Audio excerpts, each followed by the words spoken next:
Jai Jinendra and Pranam. My name is Vipin Vadecha. I am from Los Angeles area. First of all, I want to wish Sata to all. I hope that all tapasvis are in good Sata. I am an active member of the Jain Center of Southern California. I have held several positions at our center. Jaina Executive Committee gave me the privilege to chair the next Jivdaya Committee. I accepted it with humbleness and gratitude to keep working for the animal welfare. I am also a chairperson for the Jain Center of Southern California for Jivdaya Committee. I have been leading that committee for almost 20 years. With the blessings of Bhagavan Mahavir Swami, we have been able to collect good amount of money every year and distributing it to the animal welfare organizations in India and USA. I humbly request all of you to support this Jaina Jivdaya noble cause. Please donate generously to the Jaina Jivdaya Fund now and later. These are the auspicious days for making donations. Jaina has over 100 Jain centers as members. We should be able to collect good amount of fund for this noble cause. I would like to request Sri Paresh Bhai to say a few words about Jivdaya and donations. I want to thank the outgoing Jivdaya committee from bottom of my heart. Under the leadership of Ketan Bhai Seth, they have done an excellent job for many, many years. I know many, including Ketan Bhai Seth, will continue to be part of the new committee and support the fundraising. If any of you are interested in joining the committee and help raising the fund, please contact me or any Jivdaya committee member or a Jaina Executive Committee member. My number is 909-896-7618. I'm hoping for good community support. Now, I would like to invite Sri Paresh Bhai for pravachan. Paresh Bhai, please say જીવદયા માટે અને donation માટે થોડી વાત કરજો. 2-4 minute જે તમારે અનુકૂળતા હોય, ટાઈમ હોય એ પ્રમાણે. અને thank you very much everyone. Thank you. નમો હરિહંતાનમ નમો સિદ્ધાનમ નમો હરિયાનમ નમો ઉવત્સાયાનમ નમો લોએ સવ્વસાહુનમ એષો પંચનમુક્કારો સવ્વ પાવપનાશનો મંગલાણમ ચ સવ્વેસિમ પરમં હવૈ મંગલમ. મંગલમ ભગવાન વીરો મંગલમ ગૌતમ પ્રભુ મંગલમ સ્થૂલિભદ્રાદ્યા જૈનો ધર્મોસ્તુ મંગલમ. નમો દુર્વાર રાગાદી વૈરિવાર હરિવારિને હરહતે યોગીનાથાય મહાવીરાય તાઈને. ઓમકાર બિંદુ સંયુક્તમ નિત્યમ ધ્યાયંતિ યોગિના કામદમ મોક્ષદમ ચૈવ ઓમકારાય નમો નમઃ. પન્નગે ચ સુરેન્દ્રે ચ કૌશિકે પાદ સંસ્પૃશી નિર્વિશેષ મનસ્કાય શ્રીવીર સ્વામિને નમઃ. કલ્યાણ પાદ પારામ શ્રીતે ગંગા હિમાચલ વિશ્વાંભોજ રવિમ દેવ વંદે શ્રી જ્ઞાતનંદન. અજ્ઞાનતિમિરાંધાનાં જ્ઞાનાંજનશલાકયા નેત્રముન્મિલિतं येन તસ્मै શ્રી ગુરવે નમઃ. તસ્मै શ્રી ગુરવે નમઃ. પ્રણામ. અનંત ઉપકારી અનંત કલ્યાણને કરનારા તારક તીર્થંકર શ્રમણ ભગવાન મહાવીર સ્વામીએ સંસારથી તરવા માટે અને મોક્ષ સુખની પ્રાપ્તિ પ્રાપ્ત કરવા માટે આ ધર્મ તીર્થની સ્થાપના કરી. નવપદની ઓળીનો મહામંગલકારી આજે 6ઠ્ઠો દિવસ. સમ્યક દર્શન પદની અદ્ભુત આરાધના અને એના માટેનો અદ્ભુત પ્રયાસ. અને એટલા માટે જ તત્વાર્થ સદ્ધાણમ સમ્યક દર્શન, પ્રભુ નિર્મલ દર્શન કીજીએ, એ વિષય પર આજે આપણું આ સ્વાધ્યાય રહેશે. પ્રભુ નિર્મળ દર્શન કીજીએ. સમ્યક દર્શન એટલે શું?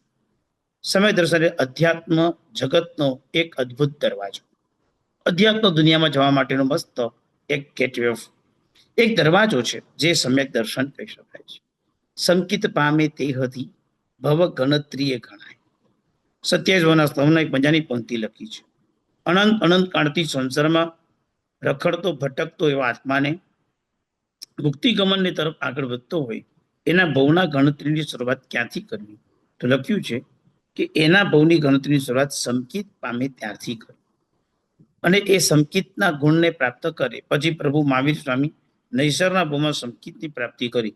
એની પહેલા તો અનંતા ભવો થયા, પણ નૈસરના ભવ પહેલો ભવ, અને મોટા મોટા 27મા ભવમાં એમની મુક્તિ થઈ ગઈ. મોટા ભવ એટલા માટે કીધા કારણ કે વચ્ચે 2 વખત અસંખ્ય ભવ એકેન્દ્રના થાય છે. એનો ખુલાસો જ્ઞાની નથી આપ્યો, એટલા માટે મેં પ્રાય કરીને 27 મોટા ભવ એવો શબ્દ વાપર્યો છે. પરમની પ્યાસ એટલે સમ્યક દર્શન. જે પરમ તત્વને પ્રાપ્ત કરવા માટેનો અંદરનો જે દસાટ હોય, જે અંદરની પ્યાસ હોય, એ સમ્યક દર્શન કહી શકાય છે.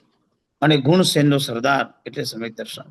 ગુણ વૈભવને પ્રાપ્ત કરવા માટેનો જે સૌથી શ્રેષ્ઠ, ઉત્તમ અને ઉત્કૃષ્ટ ઉન્મુક્ત તૈયાર થયેલી ભૂમિકા એટલે સમ્યક દર્શન. આધ્યાત્મિક જગતનો પ્રાણવાયુ એટલે પણ સમ્યક દર્શન. અધ્યાત્મ જગતનો પ્રાણવાયુ શું છે? અધ્યાત્મ જગતની અનુભૂતિનો સુંદર શ્વાસ શું છે? એને જાણવું એટલે સમ્યક દર્શન છે. સમ્યક દર્શનની અનુભૂતિ દરેકને એક એવી ભૂમિકા છે કે આ એક દ્રષ્ટિ શું હોઈ શકે.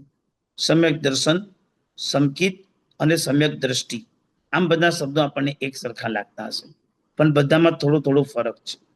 તત્વાર્થાધિગમ સૂત્રની ટીકામાં લખ્યું છે, દ્રષ્ટિવાદ નામનું આગમ ભણ્યા પછી જે અંદરની દ્રષ્ટિનો ઉઘાડ થાય એને સમ્યક દ્રષ્ટિ શબ્દ કહેવાય.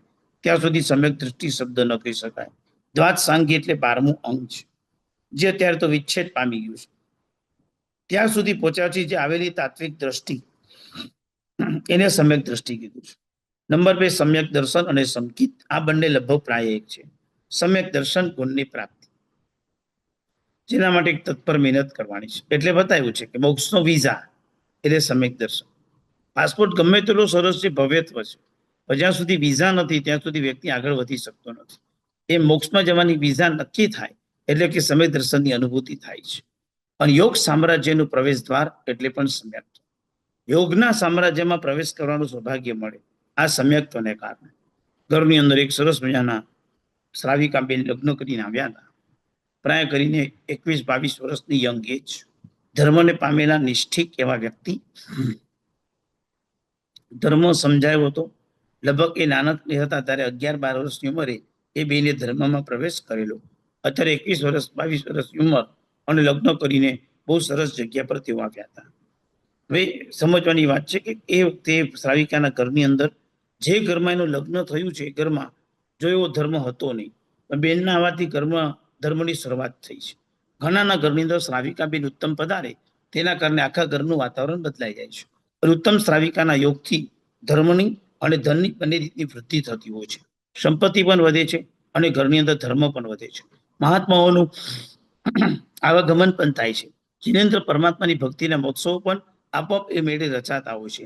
શ્રાવિકા બહેનોની આ એક મોટી કળા હોય છે કે કેવી રીતે ઘરને નવું બનાવવું, ઘરને ચેન્જ કરવું, ઘરને પરિવર્તન કરવું, ઘરને આવડતમાં લેવું અને ઘરને કેમ શોભાયમાન બનાવવું. એટલા માટે તો દીકરીઓને બહુ સરસ મજાનું એક પદ આપ્યું છે, દેહ દીપલી ન્યાય, અમ ઘેર મંગળી તુમ ઘેર મંગળી. જ્યાં જન્મે એ ઘરે પણ મંગલ કર્યું અને જ્યાં જશે ઘરમાં પણ મંગલ કરશે. આવી અનુભૂતિનું સ્તર જ્યાં તૈયાર થાય એ સમ્યક દર્શન નામનું પદ છે. અને સંકિત દર્શન પદની અનુભૂતિના માધ્યમે હવે એ સમ્યકથી આત્મા એવા સુંદર મજાના શ્રાવિકાબેનના જ્યાં લગ્ન થયા છે ત્યાં આગળ એક મહાત્મા ગોચરી વળવા માટે પધારે છે. મહાત્મા સાંકેતિક રીતે બે શ્રાવિકાબેન સાથે ઘરે વાત કરે છે. બેન, તમારી ઉંમર કેટલી? અંદર સસરા બેઠા છે, ગોરાવા માટે બહાર નથી આવ્યા, રૂમમાં જ બેસી રહ્યા છે. દીકરો સ્કૂલમાં ગયો છે, એમના શ્રાવક જોબ પર એટલે કે કામ ધંધે ગયા છે. શ્રાવિકાબેન છે ઘરની અંદર. બેન કેટલી ઉંમર? સાધુનો સીધો પ્રશ્ન એક શ્રાવિકાબેનને. આપ બધા બી જાણો છો કે પુરુષની વક્રી અને સ્ત્રીની ઉંમર ક્યારેય જાહેરમાં પૂછાય નહીં. બહુ ગંભીરતા છે. આર્ય સંસ્કૃતિની આ બધી વ્યવસ્થાઓ છે. ન પૂછાય એટલે ન જ પૂછાય. અને અહીંયા ડાયરેક્ટ પૂછે છે કે ઉંમર કેટલી? અને એ વખતના સમયમાં જયારે ઉંમરની વાત આવે છે એટલે બેન કે છે, સાહેબ મારી ઉંમર તો હજુ 9 વર્ષની છે. બસ આગળ પાછળ કોઈ નહીં. સસરાએ કાનમાં શબ્દો સાંભળ્યા, હાય હાય આટલું જુઠ્ઠું બોલે મહાત્માની સામે. 9 વર્ષે કોઈ ઘરમાં વહુ આવે, 22 વર્ષની થઈ છે અને 9 વર્ષ બોલે છે. 21 વર્ષ થઈ ગયા છે 9 વર્ષ બોલે છે. બહુ ખોટું બોલે છે. અને મારે અત્યારે બોલાયું નથી. આ છોકરી મારા ઘરમાં બહુ ખોટી આવી ગઈ છે. આ છોકરીને ગમે ત્યારે ઘરમાંથી કાઢી મૂકીશ. જો હકીકત ઉંમર 21 વર્ષ પૂરા થયા જ છે અને બેન ખોટું જ બોલી રહ્યા છે. અને બેન કે છે હું 9 વર્ષની ઉંમર છું. સાહેબે પૂછ્યું કે તમારા શ્રાવક? તો કે 5 વર્ષની ઉંમરના છે. 5 years?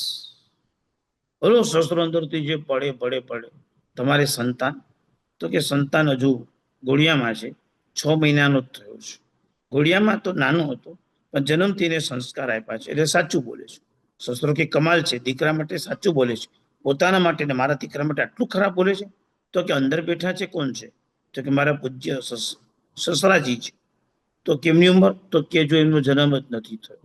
જન્મ જ નથી થયો? હા, એનો જન્મ જ નથી. સાહેબજી બધું સમજીને ત્યાંથી નીકળી ગયા. અને જે શસ્ત્રો અંદરથી ગુસ્સામાં છે, મારો જન્મ નથી આવું બોલે છે. મારો જન્મ નથી તે આવું કહેવા માંગે છે. આ શું કહી રહી છે? આ કેમ આવું કહી રહી છે? અને સાંજે સંધ્યા ટાઈમની અંદર શ્રાવક ઘરે પધાર્યા અને ઘરે પધારીને સસરાએ વાત કરી કે હા તારી વાઈફને સમજાવ, ગમે તેની સામે બોલે છે, જરાય પણ વિવેક વાળી નથી. એટલે શું બોલે એની કઈ ભાન નથી. શું બોલી નાખે છે આપણે સમજાતું નથી. તો મહેરબાની કરીને આનો રસ્તો કરો. શું થયું પણ વાત? તો કે માર સાહેબ ઘરે આવ્યા, ઉંમર પહોંચી 9 વર્ષ, તારી ઉંમર કે 5 વર્ષ, મારો તો કે જન્મ જ નથી થયો આવું કે છે. તો કે ખોટું શું છે? જે વખતે ધર્મની શરૂઆત થાય જીવનમાં ત્યારથી એ ઉંમરની ગણતરીની સાચી શરૂઆત કરો. અધ્યાત્મ જગત એ પ્રવેશદ્વાર છે. અધ્યાત્મ જગતનું કે તમે કયા દિવસે કઈ રીતે ધર્મની અંદર તમારો પ્રવેશ થયો, ક્યારે તમારો પ્રવેશ ધર્મમાં થયો. અને જયારે પ્રવેશ થયો છે ઉંમરથી એને ગણશો તો સમજાશે આટલા જ મારી ઉંમર થઈ છે. બાકી બધું તો સંસાર પર્યાયમાં પરાસ્ત થયું છે. સંસાર પર્યાયમાં બધું ચાલી ગયું છે. એટલે હજુ ઉંમર આપણી ક્યારે પાકે એના આધાર પર આ સમ્યક દર્શનની અનુભૂતિ થાય છે. પ્રભુ નિર્મળ દર્શન કી છે. પ્રભુના દર્શન કરવાનું સૌભાગ્ય. ધર્મ સંગ્રહ ગ્રંથમાં એક બહુ સરસ વાત લખી છે. પ્રભુના માર્ગની અંદર અને પ્રભુના ધામની અંદર જયારે શ્રાવક પહોંચે છે ત્યારે પ્રભુની સામે ઉભો રહે છે. પહેલા પ્રભુની પોતાની સાથે પોતાની આંખોને એના પાપોને ભીના કરે છે. ભીના કર્યા પછી સ્તુતિ નીકળે છે, પછી વૈભવ ગાય છે. જ્યાં સુધી પોતાની આંખ ભીની ન થાય ત્યાં સુધી સ્તુતિ બોલવાનો તલસાટ થઈ શકતો નથી. કારણ કે કાળ બહુ સ્થાવર કરી ભમ્યો ભવ માહી, વિકલેન્દ્રિયમાં વસ્યો પણ સ્થિરતા નહીં ક્યાંય. તિર્યન પંચેન્દ્રિય માહી દેવ, કર્મે હું આવ્યો, કરી કુકર્મ નરકે ગયો, પણ તુમ દર્શન નહીં પાય. એમ અનંત કાળે કરી પામ્યો નર અવતાર, હવે જગતારક તું મિલ્યો, હવે જલ પાર ઉતાર, હવે જલ પાર ઉતાર. આ સમ્યક દર્શનની વાત છે. અને એટલા માટે લખ્યું છે નિર્વાણ પામવા માટેનું નિર્વાણ યાત્રાનું પ્રસ્થાન બિંદુ એટલે સમ્યક દર્શન. નિર્વાણ પામવા માટેનું સ્ટાર્ટિંગ પોઈન્ટ પ્રસ્થાન બિંદુ. જેમ યાત્રાનું પ્રસ્થાન થાય, મંગલ પ્રસ્થાન થાય, લગ્ન વખતે ઘરેથી દીકરા દીકરીનું પ્રસ્થાન થાય, એમ પ્રસ્થાન કરવા માટેનું જો કોઈ પણ ઉત્તમ સ્થળ હોય તો એ સમ્યક દર્શન છે. આ સમ્યક દર્શન એટલે દર્શન પદની આરાધના. સમ્યક દર્શન પદ બહુ મસ્ત છે, બહુ નિર્મળ છે. યાદ રાખજો, જેટલી જ્ઞાનની મહત્તા છે એનાથી પણ વધુ દર્શનની મહત્તા કરજો. ફરીથી એકવાર, ज्ञान की जितनी भी महत्ता है उससे भी कहीं ज्यादा दर्शन की महत्ता करना. क्यों? किस लिए? क्योंकि यदि सम्यक दर्शन नहीं है और मिथ्यात्व है तो हमारा ज्ञान भी अज्ञान में चला जाता है. ज्ञान की कोई वैल्यू नहीं. और जैसे ही सम्यक दर्शन की प्राप्ति हो जाती है, चाहे कितना भी हमारा अज्ञान हो वो ज्ञान में केंद्रित हो जाता है, ज्ञान में परिवर्तित हो जाता है. આનો મતલબ એ થયો કે દર્શન અને જ્ઞાન આ બે ચીજ આપણી સામે હોય તો આપણે સૌથી વધુ મહેનત કરવાની છે સમ્યક દર્શન માટે. સાચી શ્રદ્ધા ઇઝ ઇક્વલ ટુ સમ્યક દર્શન. તમેવ સચ્ચમ નિસંકમ જમ જિનેહિમ પન્નતમ. પ્રભુ આપે જે કહ્યું છે તે સત્ય જ છે, મને એમાં આટલું પણ શંકા નથી, આટલું પણ સંશય નથી. જમ જીનૈ પન્નતમ તમેવ સચ્ચમ નિસંકમ. મારા પ્રભુએ જે કીધું તે સાચું જ છે. આચરણ કરી શકું કે ન કરી શક્યો, ક્યાંક ઢીલો પડ્યો, જુદી વસ્તુ છે, પણ પ્રભુએ કીધું છે એટલે સાચું જ છે. નો આર્ગ્યુમેન્ટ, ઓનલી એગ્રીમેન્ટ. મારે કોઈ આર્ગ્યુમેન્ટ નથી કરી, મારે એની સાથે એગ્રીમેન્ટ જ કરવું છે. મારા પ્રભુએ કહ્યું હોય, ખોટું હોય જ નહીં કોઈ દિવસ. મારા પ્રભુએ કીધું એટલે 100% સાચું જ હોય. આવી શ્રદ્ધા એમાં જામી જાય. અને એ શ્રદ્ધા જયારે મજબૂત બને છે ને, ત્યારે સમ્યક દર્શન એકદમ નિર્મળ બનવા લાગે છે. અને નિર્મળ થયેલું સમ્યક દર્શન, કારણ કે સંકિત દર્શન પામી ગયા પછી, જેમ નવું ઘર લીધા પછી તમારે એને મેન્ટેન રાખવું પડે, નવી ઓફિસ ફસાવ્યા પછી તમારે એને સતત સજાગતાથી એને આગળ વધારવી પડે, એને ડેવલપ કરવી પડે. એમ સમ્યક દર્શનની એકવાર પ્રાપ્તિ થયા પછી સંકિત ચાલ્યું જાય. જો એને નિર્મળ કરવા માટેનો પ્રયત્ન ન કરે તો સંકિત દર્શન પણ ચાલ્યું જાય. સમ્યક તો નબળું પડી જાય, સમ્યક તો બધા ભાવ છોડીને ચાલ્યું જાય. માટે સમ્યક દર્શનની નિર્મળતા એના માટે બહુ તનતોડ મહેનત કરવાની છે. અને સમ્યક દર્શનની અનુભૂતિ માટે 3 પ્રકારના સંકેત બતાવ્યા છે. પહેલું સંકેત બતાવ્યું છે પારિભાષિક સમ્યક્ત્વ. પારિભાષિક સમ્યક્ત્વ એનો અર્થ છે વ્યવહારિક સમ્યક્ત્વ. વ્યવહારમાં જેને સંકેત કહી શકાય. વિશેષ આવશ્યક ભાષ્ય જેવા ગ્રંથ છે, દેવર્ધિગની સમાજ શ્રવણના બનાવેલા ગ્રંથો, એમાં તો એવું બતાવ્યું છે દીપક સંકેત. મિથ્યાત્વ ગુણસ્થાનકમાં બી વ્યવહાર સંકેત બતાવે છે, મિથ્યાત્વ ગુણસ્થાન અને દીપક સંકેત. તો કે દીપક સંકેત એટલે શું? તો કે દીવો પ્રકાશો, દીવો ચાલુ કરો, આજુબાજુ બધે પ્રકાશ થઈ જાય. પણ દીવા નીચે શું હોય? તો કે દીવા નીચે અંધારું હોય. એમ જે વ્યક્તિના ઉપદેશથી બીજા બધા લોકો ધર્મમાં આગળ વધે, પણ એ વ્યક્તિનું કશું જ કલ્યાણ ના થયું હોય, એ હતો ત્યાં ને ત્યાં હોય, એનું પતન થાય, એ નબળો રહે, એ આગળ ન વધે, આવા પ્રકારના સંકેતને કીધું છે દીપક સંકેત. કારક સંકેત, દીપક સંકેત, રોચક સંકેત, નિશ્ચય સંકેત, વ્યવહાર સંકેત, પૌદ્ગલિક સંકેત, ઘણા બધા પ્રકારના નિસર્ગ સંકેત, અધિગમ સંકેત, કેટલા બધા પ્રકારના શબ્દો શાસ્ત્રની અંદર જોવા માટે મળે છે. અને એટલા માટે તો તત્વાર્થમાં બી વાચક પર રોમા સ્વાતિજી મહારાજનું વચન છે, તન્ની સર્ગા તદિત ગમાત્મા. નૈસર્ગિક અને અધિગમ 2 પ્રકારે સંકેતની પ્રાપ્ત થાય છે. નૈસર્ગિકનો અર્થ લીધો છે કોઈ પણ પ્રકારના ટેકા વિના, કોઈનું પણ આલંબન લીધા વિના જે સંકેતની પ્રાપ્તિ થાય તે નૈસર્ગિક. કોઈનું પણ આલંબન નહીં. નરકમાં ગયેલો જીવ હોય, કાળ પરિપાક થાય, સંકેત દર્શન પ્રાપ્ત કરે, કોઈનો ઉપદેશ ન હોય, કોઈ ગુરુગમનો ઉપદેશ ન હોય, બસ એક કાળ પાકવાની સાથે સંકેત ભાવમાં જતો રહે અને પોતાની આપમેળે સંકેતની પ્રાપ્તિ કરે. અને બીજો પ્રકાર છે, જે પ્રકારનું નામ આપવામાં આવ્યું છે કે જે અધિગમ, ગુરુના ઉપદેશ સમજી પામીને સમ્યક દર્શનમાં પ્રવેશ કરે અને ગુરુના તત્વને જે પોતે અનુભવી શકે, એ સમ્યક દર્શનની અનુભૂતિ કહેવાય છે. કેટલી સરસ જાણી. આપણા ઘણી વખત 2 વખત ક્લાસની અંદર કલ્પનાબેન આપણે ત્યાં આગળ આવેલા, કલ્પનાબેન ગાંધી જૈનાની અંદર છે. એમના શ્રાવક રસિકભાઈ ન્યુયોર્કના દેરાસરની અંદર પ્રેસિડેન્ટ છે. આમ તો બધા એકબીજાને ઓળખતા હશું. મને યાદ છે કે ન્યુયોર્ક જવાનું થાય તો એ પર્યુષણ પછી એક ચૈત્ય પરિપાટીનો પ્રસંગ ત્યારે ગોઠવે, ચૈત્ય પરિપાટી, અને મને બધી વાત કરે. હું તો એમને એમ જ કહું, કરવાનું ધર્મના કામ ઉત્કૃષ્ટ ભાવે કરવાનું. જેટલા કરીએ એટલા કામમાં આપણને પુણ્ય બંધાય, પુણ્યાનુબંધી પુણ્ય છે. પણ એમનો મોટો બહુ મોટો છે. સંઘ એમને બહુ સપોર્ટ કરે, સંઘના શ્રાવકો એમને બહુ હેલ્પ કરે, અને એમની પોતાની ભાવના એટલી સરસ હોય. મેં રીતસરના એમને મેં કાર્ય પદ્ધતિની અંદર જોયા છે, શું સુગ્ન બુદ્ધિથી કાર્ય કરે. આવનારા સિનિયરોની બસ યા તો પ્લેન એની યાત્રા લઈ અને પહેલો પ્રવાસ યાત્રા અમેરિકાના તે સંઘોમાં 3 દિવસનો, 2 દિવસનો, 5 દિવસનો એવું કરે. ચૈત્ય પરિપાટી, દેરાસર જોહારવાનું, પણ કેટલું પ્લાનિંગ કરવું પડે, કારણ કે આવનાર વ્યક્તિને તકલીફ ન પડે, એને સાચવવાની, એમની ભક્તિ કરવાની, સંઘ સાથે કોર્ડિનેટ કરવાનું, સંઘના લોકોને ત્યાં રસોડા માટેની વિનંતી કરવાની, શું ખપે શું ન ખપે એ બધી વિચારણાઓ સાથે ચાલુ પડે, વડીલો સાથે હોય રે. કેમ કે આપણે એક પ્રશ્ન તો થાય કે બધા એમ કેમ પાછા આવે અને ઘરે પહોંચી જાય. અને બહુ જ ઉત્કૃષ્ટ રીતે યાત્રાયોગ ચાલુ થઈ ગયો. ક્યારે નીકળવાની યાત્રા કરવાની? અમેરિકામાં ન્યુયોર્ક વાળાએ કેલિફોર્નિયા ન જોયું હોય, કેલિફોર્નિયા વાળાએ ન્યુયોર્ક જોયું ન હોય, શિકાગો વાળા નીચે માયામી ન ગયા હોય, અહીંથી વાળો કંઈક ઉપર ન ગયો હોય, ચારે બાજુ. મને તો એટલી ખબર પડે છે કે અમેરિકામાં મારે ઘડિયાળો બદલવી પડે, આટલી મને સમજણ પડે છે. અને જતીનભાઈ મને પેલા વખતે સમજાવતા હતા, આઈએસટી ટાઈમ, ઈએસટી ટાઈમ. મેં તો મારું ભારતમાં એક જ ટાઈમ હોય, નૌકારસી બદલાય. કલકત્તામાં 1 કલાક વહેલી આવે ને 1 કલાક મોડી આવે. હાલ ઘડિયાળ બદલવાની વાત કેમ કરું? આને આ ટાઈમ આ ટાઈમ. પણ કે સાહેબ, અમેરિકા કેટલું મોટું અમેરિકા છે.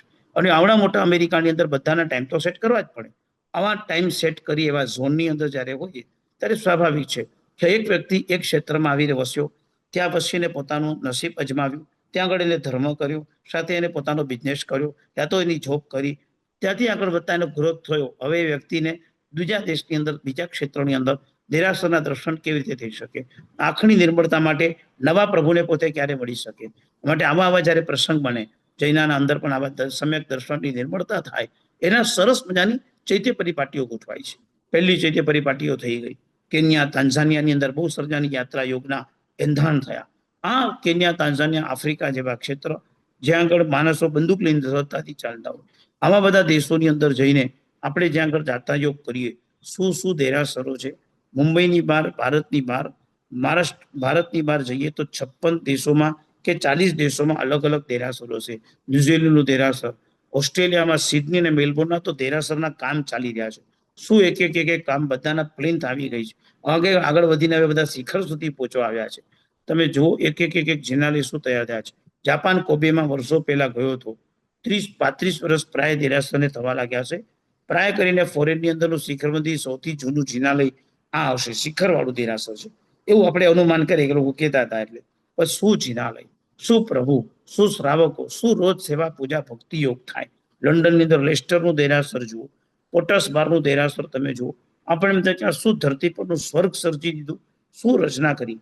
મોમ્બાસા અને નાયરોબીના તો મોમ્બાસાના દેરાસરની અંદર જઈએ ને, પરિસરમાં તો લાઈન લાગી હોય. આપણે એમ કરી શંકા થાય કે ભાઈ આપણે આફ્રિકામાં છીએ કે ઇન્ડિયામાં છીએ, આવા પ્રશ્ન થાય. ચલો, ભારત દેશમાં તો 14,000 દેરાસરો પ્રાય કરીને છે.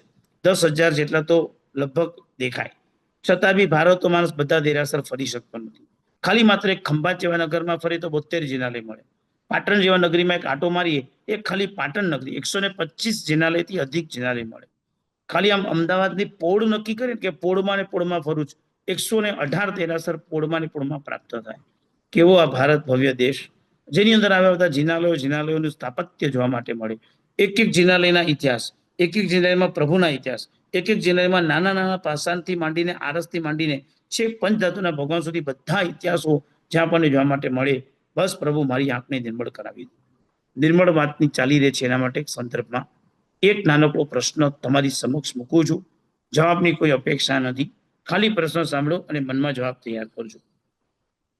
કેટલા પૂજારી તમે લોકોએ ચશ્મા વાળા જોયા? બહુ સિમ્પલ પ્રશ્ન એકદમ. અત્યાર સુધીના કેટલા પૂજારીને તમે ચશ્મા વાળા, સ્પેક્સ પહેરનારા છો? કેટલા? આંખ બંધ કરીને આપણે વિચાર કરીએ, હું ના નથી પાડતો, 1-2% હોય. કોઈની આંખ નાની હોય, એડિડિટીમાં આવી હોય, કાચી હોય, નાની પાડું, મેં જોયા છે. પણ મેજોરિટી મેં આંખમાં ચશ્મા વગરના જ પૂજારી જોયા છે. ત્યારે ખાલી એક પ્રશ્ન થાય કે જેની બે આંખ પ્રભુના દર્શન કરી શકે, જેની બે આંખ માત્ર પ્રભુને જોતી હોય, એ આંખને પણ કેવી અનુભૂતિ હશે કે એ ચશ્મા નથી. જે આંખ માત્ર પ્રભુને જોવા માટે તત્પર થઈ, આંખમાં ચશ્મા નથી, 5 કલાક સુધી પ્રભુને જોઈએ છે, 15 મિનિટમાં આપણે પરમાત્માની ભક્તિ કરી માલામાલ થઈ જઈએ. આવા પરમાત્માના દર્શન, નિર્મળતાના દર્શન ક્યારે, પ્રભુના દર્શન ક્યારે પ્રાપ્ત કરીએ? શું એ કમાલ હશે? પહેલો દિવસ શ્રીપાળ અને મહિના જયારે જિનાલયમાં પહોંચ્યા છે ને ભગવાનના કંઠ મારેલી ફૂલની માળા અને વિજોરું એના હાથમાં આવી જાય, આવી અનન્ય ભક્તિ પરમાત્માની કરવાનું સૌભાગ્ય મળે. તો સંકેતનો પહેલો પ્રકાર પારિભાષિક સંકેત, જેને વ્યવહારિક સંકેત કહેવાય. વ્યવહારિક સંકેતની વ્યાખ્યા શું? તો કે કુદેવ, કુગુરુ, કુધર્મને સુદેવ, સુગુરુ, સુધર્મ માનીની ભૂલ કરી બેસે. હજામને તો ડોક્ટર ન કહી શકાય ને, આમ કોમન વસ્તુ વિચાર. હજામ છે એમાં ના નથી, પણ હજામને ડોક્ટર કહી દો, એ કે એ બધું એ બી કાતર રાખે, એ પણ કાતર રાખે, એ પણ કાપવાનો અસ્ત્ર રાખે, એ પણ કાપવાનો અસ્ત્ર રાખે. ડોક્ટર ગણો કે હજામ ગણો, એક જ છે. કઈ રીતે એક કહેવાય?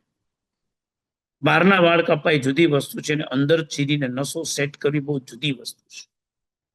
બહારના કાર્યથી કોઈ પણ વસ્તુને આંતરિક રીતે ના જોડી શકાય, કોઈ પણ રીતે કનેક્શન ન કરી શકાય. मतलब पारिभाषिक संकेत की व्याख्या हुई, कुदेव, कुगुरु, कुधर्म को वो सुदेव, सुगुरु, सुधर्म मान बैठा.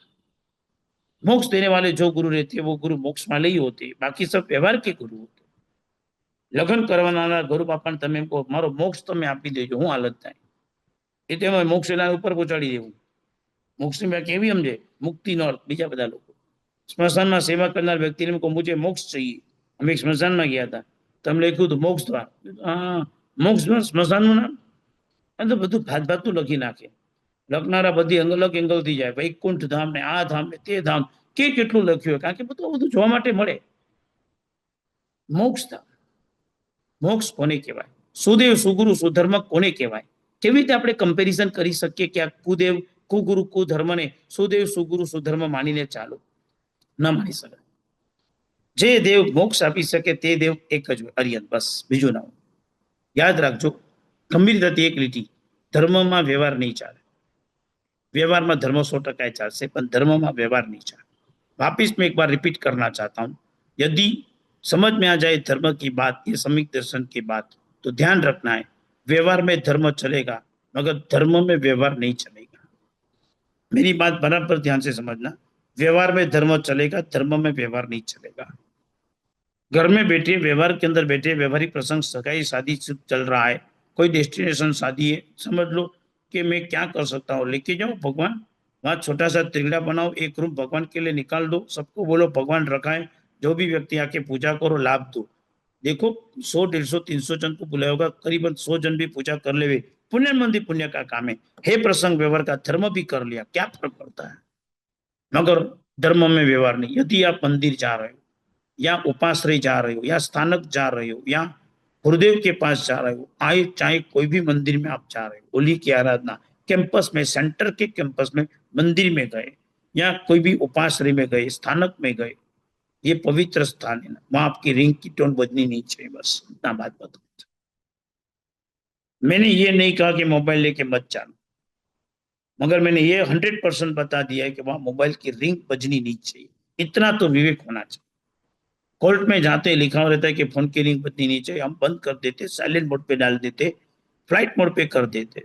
यदि मंदिर में दर्शन करते समय भी फोन बजना शुरू हो जाए, चालू दर्शन करते करते फोन की रिंग बज गई, देखते या तो कट करते या तो बात करते करते आधा बाहर निकलना पड़े, सब डिस्टर्ब हो गए. को अंतराय बांधना, શા માટે આપણે અંતરાય બાંધવાનો? કેમ? શા માટે આપણે અંતરાય બાંધવાનો? આ કેવો અંતરાય બંધાઈ જાય કે તમે બધાને દર્શનથી કનેક્ટથી દૂર કરી નાખ્યા? કેવી રિંગટોન વાગે, કેવું લાગે?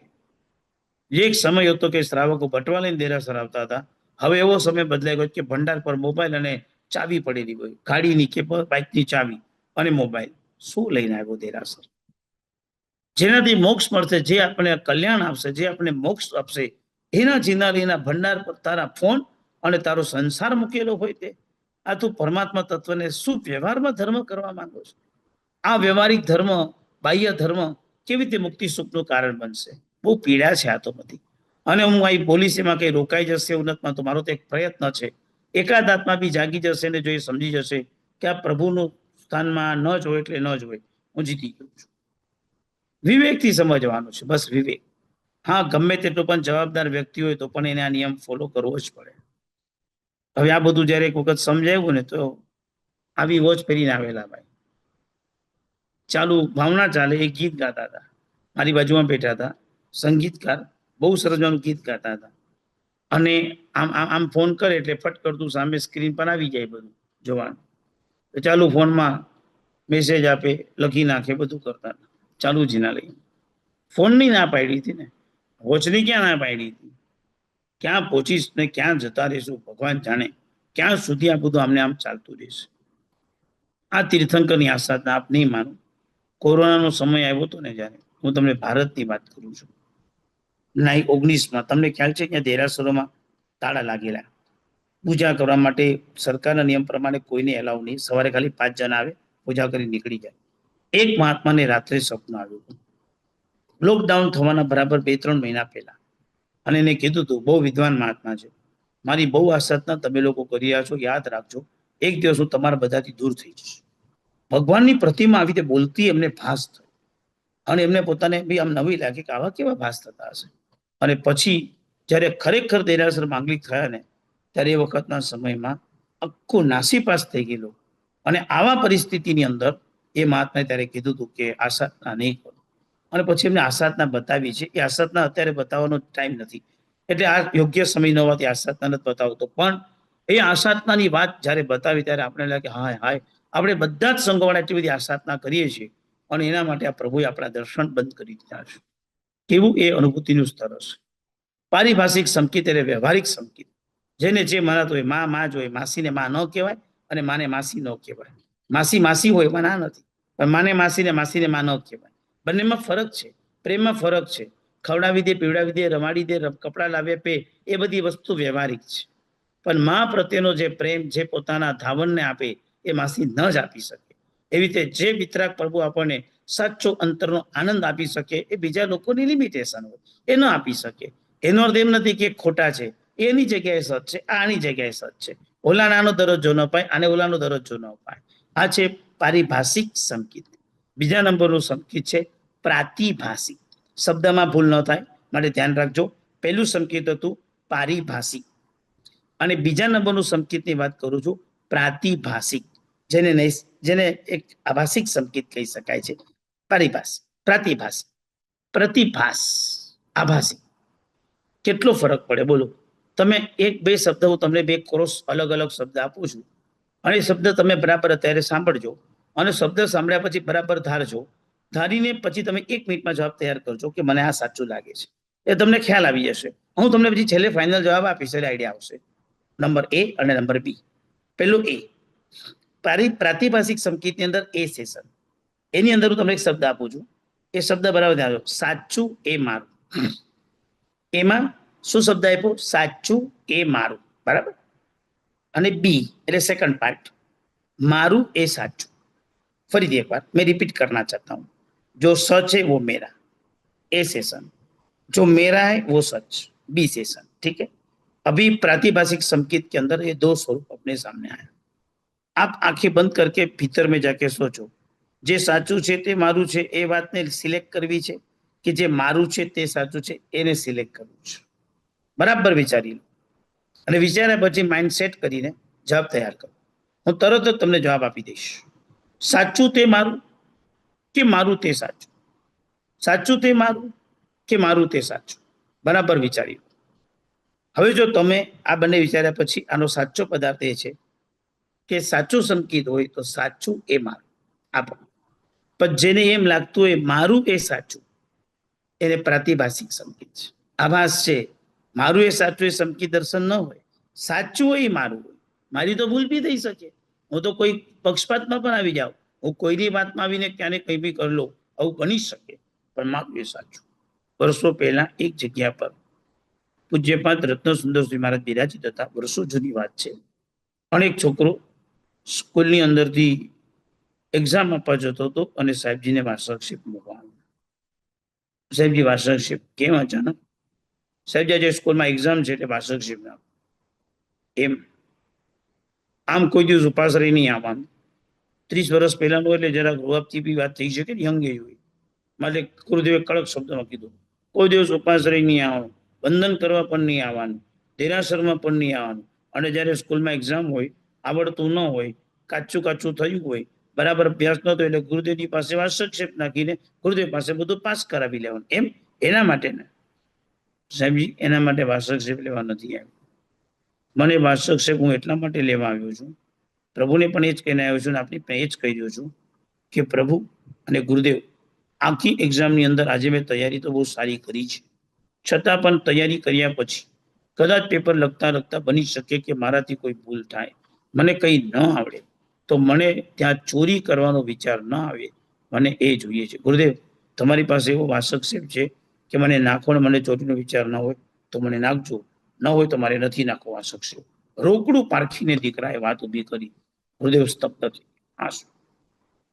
એક દીકરો આ કમાલ, આ તાકાત પર અહીંયા આવે અને એમ કે છે કે મને આ પરિસ્થિતિ આવે તો પણ ચોરી કરવાનો વિચાર ના આવે, આવો વાર્ષિક તમે મારા માથા પર મૂકો. બોલો, મારું એ સાચું, સાચું એ મારું. કમાલ થઈ ગયા. સ્કૂલની એક્ઝામ પતાવીને દીકરો ઘરે જતો તો કરીબ 12-1-2 વાગ્યાનો સમય થઈ ગયો. સ્કૂલ છૂટી. મમ્મી કે ચલો બેટા ઘરે, ગાડીમાં ઘરે જઈ રહ્યા હતા. દેરાસરજી મમ્મી પ્લીઝ ગાડી સ્ટોપ કર. કેમ બેટા અચાનક? મને દેરાસર જવું છે. પણ દેરાસર બેટા માંગલિક થઈ ગયું. માંગલિક એટલે બંધ થઈ ગયું, અને માંગલિક કહેવાય. દેરાસર માંગલિક થઈ ગયું બેટા, હવે દેરાસર ખુલ્લું નથી. તો પણ મમ્મી પ્લીઝ કાર રોક, મારે બહારથી પ્રભુને એક વાત કરવી છે. બેટા okay, as you wish. Mummy બહુ ડાઈ હતી ધર્મમાં. દીકરો કે મમ્મી ખુશ થઈ ગઈ કે ચલો ને ધર્મ જ કરવાનું કહે છે ને. ગાડી દેરાસરની પાસે પાર્ક કરી. દીકરો દેરાસરની અંદર ગયો. દેરાસરના બહારના આગળ ઉભો રહીને પરમાત્માને થેન્ક યુ કહીને દીકરો પાછો આવ્યો. મમ્મી કીધું બેટા દેરાસર માંગલિક, દરવાજાથી ભગવાન પણ દેખાતા નથી, તે હાથ જોડ્યા તને શું દેખાયું? કાંઈ નહીં મમ્મી, જેમ કોઈને કાંઈ ન દેખાય મને પણ કાંઈ ન દેખાયું. તો બેટા પછી તું મને કીધું તો હું તને સાંજે લઈ આવી દે, આવતીકાલે સવારે પણ આપણે આવતે, તે અત્યારે બપોરે મારી પાસે કારું કહીને આ કેમ કર્યું? મમ્મી તને ખ્યાલ છે જે સવારે સ્કૂલમાં એક્ઝામ આપવા જતો હતો અને વખતે દેરાસર દર્શન કરીને પ્રભુને કીધું તો પ્રભુ મને હેલ્પ કરજો, હું અટકી જાઉં ક્યાંક કશે ભૂલી જાઉં તો તમે મને સહાય કરજો, મને યાદ ના આવે તો તમે મને હેલ્પ કરજો. આવું હું ભગવાનને કહીને નીકળ્યો હતો. આજે એક્ઝામ આપતા આપતા 2 વખત અટક્યો અને પ્રભુએ મને જવાબ સુઝાવ્યો છે. મમ્મી કોઈ બી આપણને હેલ્પ કે તે તો મને સમજાવ્યું છે કે કોઈ પણ આપણને હેલ્પ કે તો આપણે એને થેન્ક યુ કહેવું જોઈએ, અને તું મને હંમેશા બધાને થેન્ક યુ કહેવડાવ્યું છે. આજે મને પ્રભુએ હેલ્પ કરી છે તો પ્રભુને હું થેન્ક યુ કેમ ન કહી શકું? હવે તું બેટા થેન્ક યુ કહેવા માટે તું સાંજે પણ આવી શકતે ને. મમ્મી દેરાસ તું કોઈની પણ તું સહાય લે, અને તને કોઈ પણ વ્યક્તિ જ્યારે હેલ્પ કરે છે મમ્મી તો તું તો તરત જ થેન્ક યુ કહે છે, તો એને આવતીકાલ પર ક્યાં રાખે છે? તો હું એમને કેમ ભગવાનને તરત ના કહી શકું? મા પાસે આનો કોઈ જવાબ નહોતો. દેરાસર માંગલિક વાત સાઈડ પર હતી. શ્રદ્ધાની તાકાત મજબૂત હતી. પ્રભુ હતા ને પ્રભુને હું થેન્ક યુ કહેવા ગયો છું.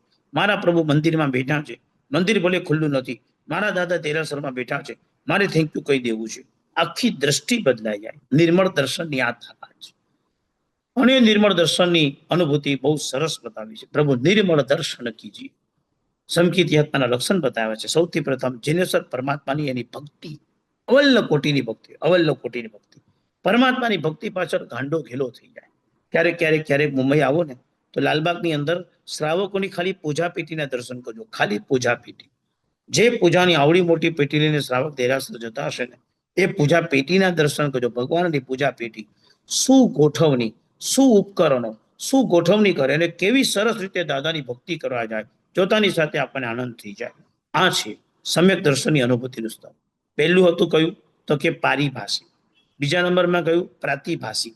પ્રાતિભાષિકમાં સાચો જવાબ છે જે સાચું તે મારું, તો બહુ સાચું સંકેત કહેવાય. જે લોકોને એમ લાગે હું જે કહું છું એ સાચું, મારું એ સાચું, એ ખોટો પણ હોઈ શકે, ભલે તને તારા એંગલે બધું બરાબર સમજાતું હોય. આવી માન્યતામાં જે વ્યક્તિ ચાલે છે એ વ્યક્તિનું પ્રાતિભાષિક સંકેત છે.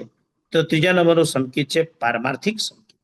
પારમાર્થિક સંકેત એટલે સાચું સંકેત, પરમનું સંકેત.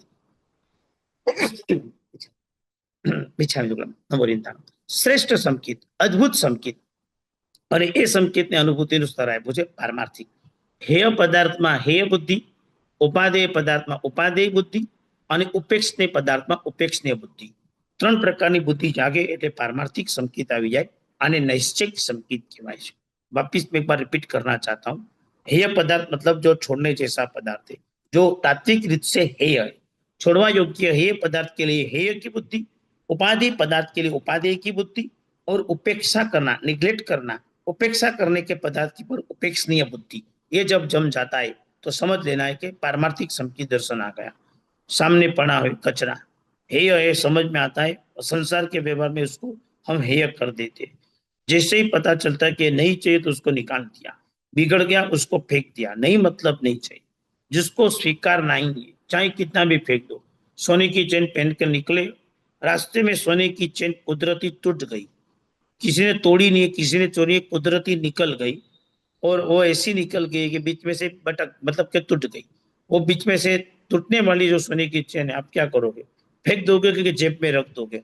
अरे एम बोलशो આપણે બધા હારું તો યાર હાથમાં આવી ગઈ ક્યાંક પડી ગઈ હોત તો, અને સોનાની ચેન બરાબર ખીચામાં મૂકી દઈશું, સંભાળી કરી લાવશું, ભલે પછી રિપેર થાય કે ન થાય અંદર મૂકી દે પણ ફેંકીએ નહીં, લોકરમાં રાખીએ. કેમ તો કે ઉપાધિ છે, ફેંકવા લાયક થોડી જ.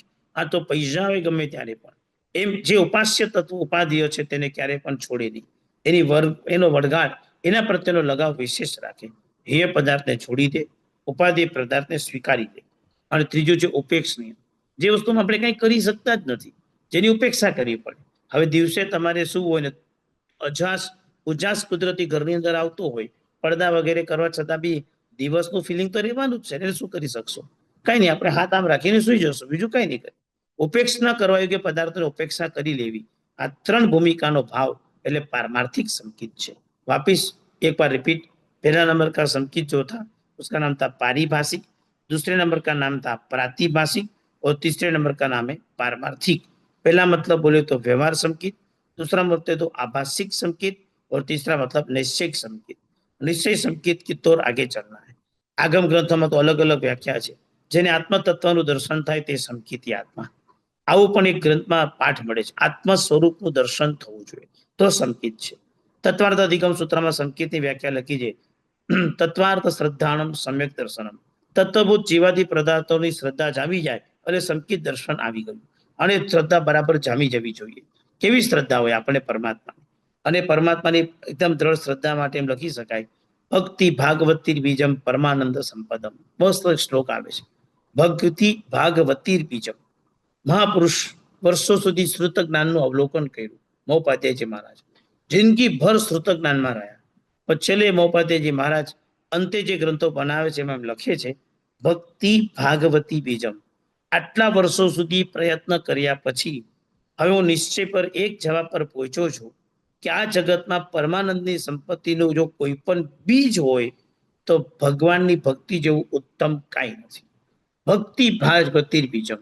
મહોપાધ્યાયજી મહારાજની 24 કથા તમને આવડતી હોય તો 24 આખી જોડો, કેવી ગુણ વૈભવથી ભરેલી છે. મેં કીનો નહીં ઓર બિન ઓર સુરાગ, મેં કીનો નહીં તુમ બિન ઓર સુરાગ, દિન દિન વાન ચડત ગુણ તેરો જુ કંચન પર ભાગ. આખી ગુણ વૈભવ. ગિરવારે ગુણ તુમ તના શ્રી વર્ધમાન જીન રાયા રે, સુણતા શ્રવણે અમી જરે મારી નિર્મળ થાય કાયા. ભગવાન તારા ગુણમાં જેમ જેમ ડૂબતો જાવ તેમ તેમ આનંદ થતો જાય છે. આખો ગુણ વૈભવનો પ્રતિસાદ જો લેવો હોય મહોપાધ્યાયજી મહારાજની 24 લઈ લો. અને આખી એન્જોય કરતી વાતો લેવી હોય, મજાને ઉખાણાને મસ્ત મજાની લોજિકલી વાતો કરનારો જો ગ્રંથ લેવો હોય આનંદગંજીની 24 આત્મા લઈ લો. અને આનંદગંજીની 24 તમને એક વસ્તુ દ્વારા શું અદ્ભુત રીતે પ્રભુ પ્રત્યેનો પ્રેમ જમાડી દે, પ્રભુ પ્રત્યેનો આખો પ્યાસ આખો ઉભો કરાવી દે. એક સ્તવની અંદર એટલી અદ્ભુત અદ્ભુત વાતો લખીને આપણને ઓતપ્રોત કરી નાખે. આવા આનંદગંજી મહારાજ, યશોજીજી મહારાજ, રામ વિજયજી મહારાજ, કેટલી તો 24 મળે છે. 24 જેટલી તો 24 મેં જોઈ છે પ્રાચીન લિપિઓમાં. પછી તો કેટલી હશે એની આપણે કલ્પના ન કરી શકીએ. આવી 24 જેમાં મળે છે. જિનેશ્વર દેવની પરમ ભક્તિ, શ્રેષ્ઠમાં શ્રેષ્ઠ ભક્તિ મેં જોયું છે અત્યાર સુધીના. શ્રાવક શ્રાવિકાઓ જ્યારે પણ કોઈ પરમાત્માની ભક્તિ આવે ને, ઉત્કૃષ્ટ દ્રવ્ય, સારામાં સારું દ્રવ્ય, ઉત્તમ દ્રવ્ય, એમાં કોઈ કચાશ કરતા નહીં. આ જ્યારે ભાવ અંદરથી નીકળે ને એમ થાય કે ખરેખર જૈન શાસન તરી જવાનું. ભગવાન માટે કોઈ પણ પ્રકારની કોમ્પ્રોમાઇઝ નહીં, કોઈ સમજોતા નહીં. પરમાત્માને માટે કોઈ નબળી વાત નહીં. પ્રભુને ધરવું છે ઉત્તમ ઉત્તમ જ ધરવું છે. પ્રભુને આપવું છે શ્રેષ્ઠમાં શ્રેષ્ઠ તત્વ જ આપવું છે, બીજું કાંઈ નથી આપવું. શ્રીફળ મહિનાની આપણે વાતો કરતા હતા. મહિનાનું સમ્યક દર્શન, શું અજોડ સંકેત દર્શન. શું કલ્પના કરી શકો મહિનાની? શું કલ્પના કરીશું? હર દરબારની અંદર રાજાએ આ રીતની ભૂમિકા કરીને છેક આવાને પરણાવ્યો, છતાં પણ એનું સંકેત જરાય ચલાયમાન નથી થયું. ગુરુદેવની પાસે આવ્યા, આરાધના મળી, એટલી જ શ્રદ્ધાથી આરાધના કરી. એક દિવસમાં રોગ નાબૂદ થતો ગયો. સંકિત આત્મા એકનું ભલું ન કરે, બધાનું ભલું કરે. ખાલી શ્રાવકને સારું ન કર્યા, ઉંબરને શ્રીફળ ન બનાવ્યું, 700 કોટીને સારામાં સારા કરી દીધા. બધા જીવોનું કલ્યાણ. એ 700 કોટી હવે રહેવાના નથી. 700 સારા ત્યારે બધા પોતાના ગામ, પોતાના વેપાર વ્યવસાય ચાલ્યા ગયા. કોઈ પાસે રહ્યું નથી, બધા છોડીને જતા રહ્યા. તો પણ બધાને સારું કર્યું. સમ્યક દર્શનની આ અનુભૂતિ છે. સમ્યક દર્શન આ છે. એ બધાને સારું કરવાના ભાવ રાખે, કોઈને પણ કચાશ ન કરે. એ સંકિત આત્માના લક્ષણ છે. પોતાને સુખ નહીં, બધાને સુખ મળો.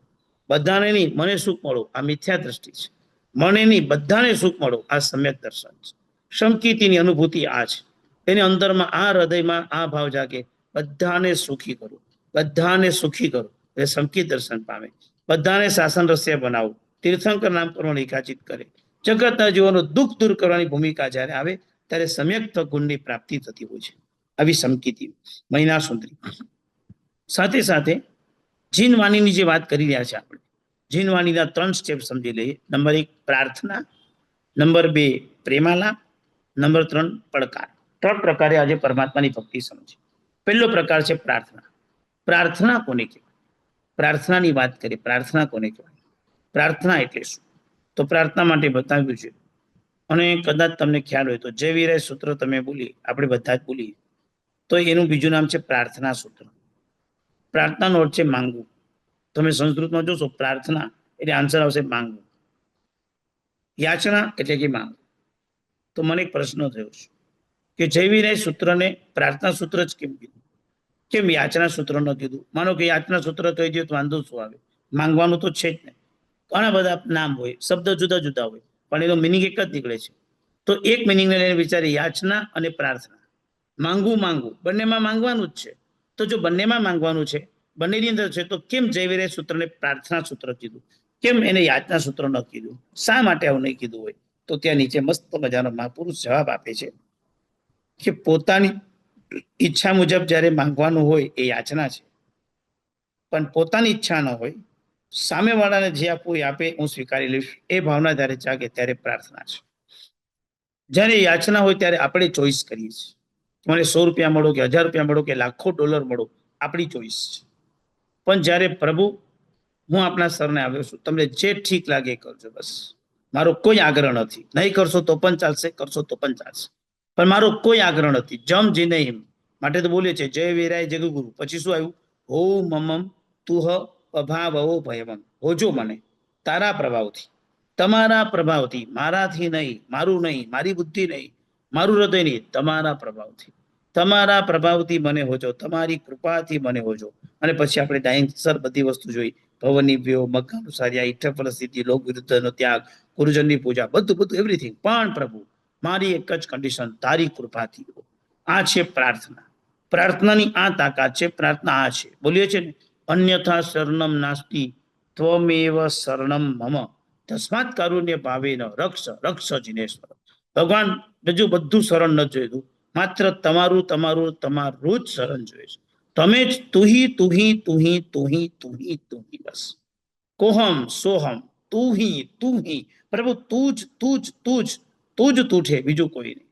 કેવું એક સ્તવની પંક્તિ છે, અને સ્તવની પંક્તિ આપણે ખાલી હું પ્રભુ તારો, તું પ્રભુ મારો, ક્ષણ એક મુજને નારે વિસારો. આવી સ્તવની પંક્તિ, હું પ્રભુ તારો, તું પ્રભુ મારો. હવે જો સમ્યક્તની અનુભૂતિ ન હોય, દ્રષ્ટિ ખુલી ન હોય ને, તો આનો સિમ્પલ અર્થ થાય, પ્રભુ હું તારો છું અને પ્રભુ તું મારો છું. આપણે બંને એકબીજાની સાથે તાલમેલ કરી લઈએ, સેટિંગ બેટિંગ કરી લઈએ, પછી જો ચાલ્યું.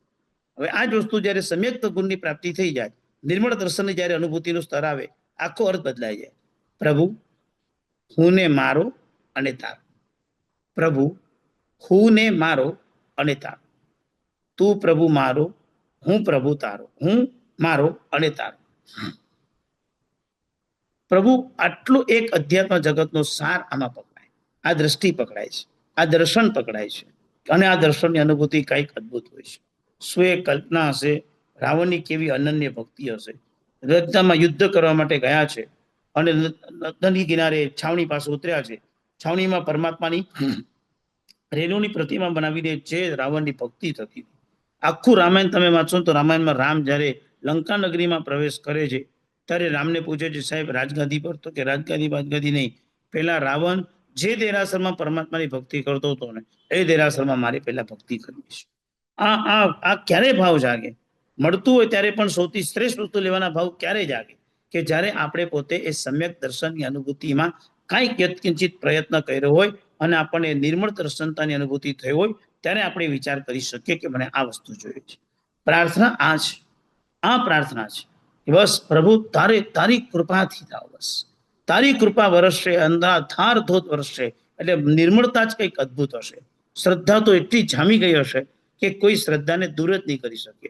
આવા પ્રભુ પ્રત્યેનો અનન્ય રાગ થઈ ગયો હશે, અને એને કહેવાય છે પ્રાર્થના. નંબર 2, પ્રેમાલાપ. પ્રેમાલાપ કોને કહેવાય છે? પ્રેમાલાપ એટલે પ્રભુ સાથે પ્રેમની વાતો કરવી. વૃષભ જિનેશ્વર પ્રીતમ માહરો ઓરન ચાહુરે કન રીઝિયો સાઈ સંગન પરિયરે ભાંગે સાધી અનંત. પ્રીત સગાઈ જગમાં સૌ કરે, પ્રીત સગાઈ ન કોઈ, પ્રીત સગાઈ નિરુપાધિક કઈ, સોપાધિક ધન કોઈ. વૃષભ જિનેશ્વર પ્રીતમ માહરો ઓરણ ચાહુ રે કન. આ જોઈ લો, શું પ્રેમની વાત. પ્રીતરડી બંધાની રે અજીત જિનંદર શું. પ્રભુ પાખે ક્ષણ એક મને ન સહાય છે. એક ક્ષણ માટે બી પ્રભુ મને આમ સુખની અનુભૂતિ થઈ જાય, એવી પ્રીતરડી બંધાઈ ગઈ મારા પ્રભુ સાથે કે મને હવે એક ક્ષણ સુખનો અનુભવ થાય છે. આવી પ્રીત પ્રેમ જ્યારે પ્રભુ સાથે જોડાય, અને પ્રેમ એ પ્રેમાલાપ કહેવાય છે.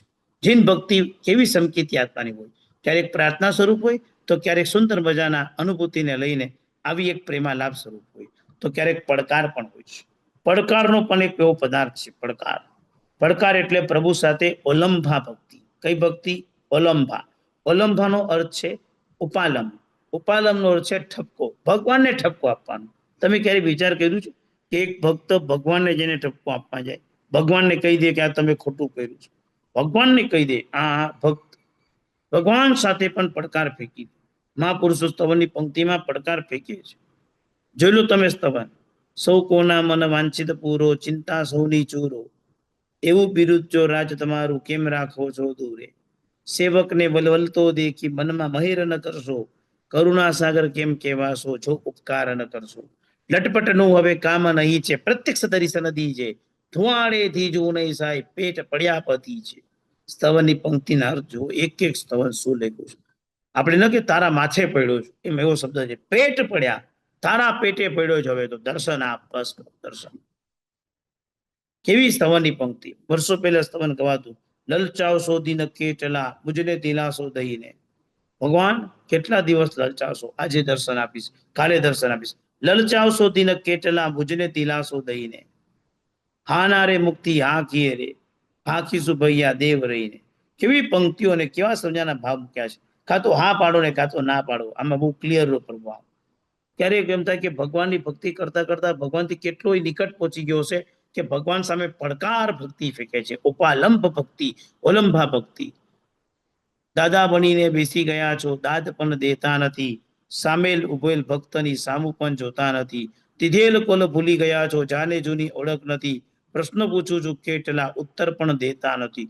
શું આ એક એક પદો લખ્યા છે, અને એક એક પદોની સ્તુતિ અંદર કેવું પરમાત્મા સાથે અજોડ અનન્ય ભાવ અંદર વ્યક્ત કર્યો છે. ભગવાન સાથે પણ આવો ઉપાલમનો ઠપકો થાય.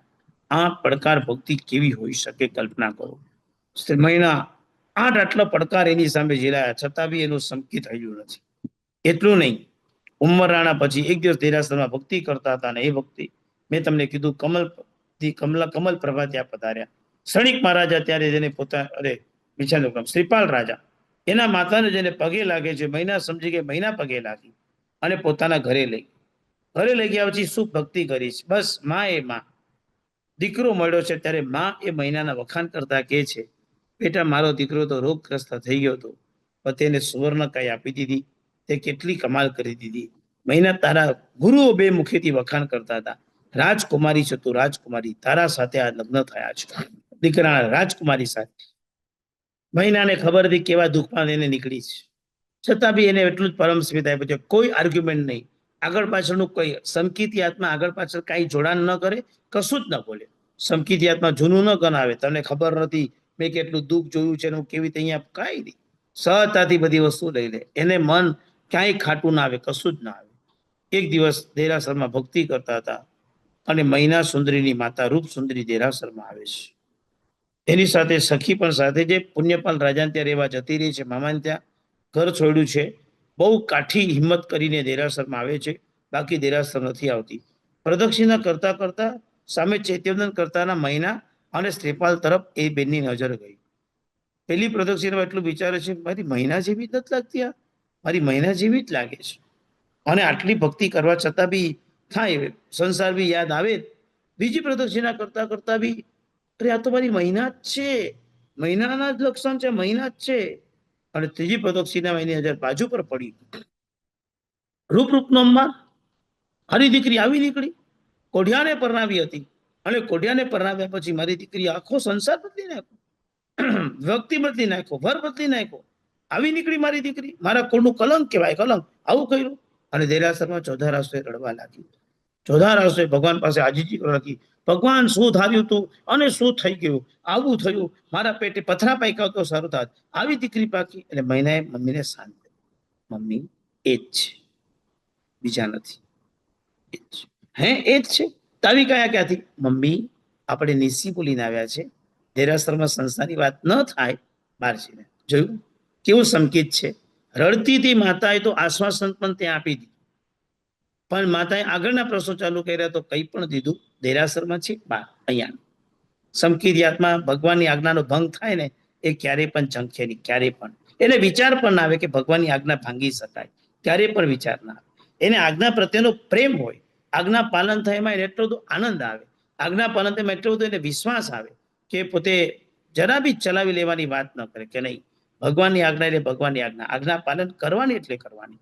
અને એ આજ્ઞા પાલનમાં જરા બી એમાં કચાશ નહીં કરવાની. મને પરેલની અંદર એક દીકરો મળ્યો હતો, નિલય નામ હતું, અને એને એટલી સરસ જોબ મળતી હતી. થોડા વર્ષો પહેલાની વાત છે. પણ એની પોતાની જોબમાં ફાઇનાન્સ MBA કરેલું.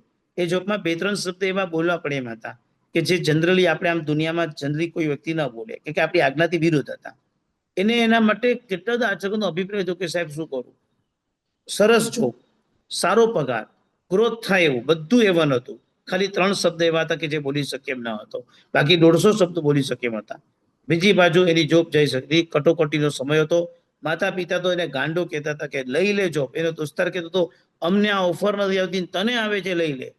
પણ ગુરુદેવ એક શબ્દમાં કીધું કે નહીં, બોલીશ એટલે સંસ્કાર પડે. તમે જેટલું નેગેટિવ બોલો ને, તમને એમ સમજાવવા માંગુ છું, ટીવી જોવાથી જેટલા ખરાબ સંસ્કાર ન પડે ને, ટીવી બોલવાથી એનાથી વધુ ભયંકર સંસ્કાર પડે. મારી વાત બરાબર ધ્યાનથી સમજો. ટીવી જોવાથી જેટલા ખરાબ સંસ્કાર કે જેટલા સંસ્કાર ન પડે, એનાથી વધારે ટીવી બોલવાથી સંસ્કાર પડે. કારણ કે બોલવાથી સંસ્કાર દ્રઢ થાય. માટે બોલવામાં બહુ વિવેક રાખો. આનો અર્થ એ નથી કે હું ટીવી જોવાની છૂટ આપું છું. નો ઊંધો મિનિંગ. આપણે ખોટું મિનિંગ નથી લેવાનું. પણ વાત એ મુદ્દા પર છે કે સંસ્કાર શેનાથી પડે, તો કે તમે જેટલું બોલો ને એનાથી સંસ્કાર પડે. જે નેગેટિવ બોલે બધા નેગેટિવ સંસ્કાર પડે, જે નબળું બોલે બધા નબળા સંસ્કાર પડે. સમ્યક દ્રષ્ટિ આત્મા છે. કોઈ નબળું બોલવાનો. શા માટે નબળું? કઈ નહીં. મહિના સુંદરી માને બહાર લઈને આવીને પછી દેરાસરી પર વાત કરે છે, મમ્મી એ જ છે. પણ બેટા તને હા મમ્મી એ જ છે, જે કોડિયાને પરણાવ્યો હતો એ જ. પણ ધર્મના પ્રભાવે દેવગુરુની અસીમ કૃપાથી આ નિર્મળ કાયા પ્રાપ્ત કરી છે. તું તો જાણે છે મમ્મી, આપણા કર્મ કરતા ધર્મ ચડે, ધર્મ કરતા પ્રભુ ચડે. કર્મની સામે ધર્મ કર્યો, ધર્મની તાકાતે આ રિઝલ્ટ મળ્યું છે. અને ધર્મ પણ પ્રભુની સામે કર્યો છે, માટે પ્રભુની કૃપાથી આ પ્રાપ્ત થયું છે. જેમ જીને પન્નતમ, જે મારા પ્રભુથી, યાદ રાખજો 350 વર્ષના સ્તવનની અંદર મજાની પંક્તિ લખી છે, જે જીન ભક્તે નવી દીઠું તે બીજાથી કેમ થશે. જો ભગવાનની ભક્તિથી નથી થયું તો બીજા કોઈનાથી કાંઈ થવાનું નથી. કશું બી કરી લો કાંઈ નથી થવાનું. મમ્મી એટલી ખુશ થઈ કે બેટા વાહ, શું ધર્મનો પ્રભાવ, તું કેટલી મજબૂત ટકી. બાકી મને તો એ દિવસે જે થયું હતું, હું તો પપ્પાનું ઘર છોડી મામાના ઘરે જતી રહી છું. મને એટલું તો દુઃખ છે. ત્યાં તો પુણ્યપાલ મામા બી આવી ગયા અને 4 જણને પોતાના ઘરે લઈ ગયા. અને ઘરે લઈ જઈને મસ્ત મજાનો એમને પોતે મહેલ આપ્યો અને કે તમે અહીંયા રહો બસ.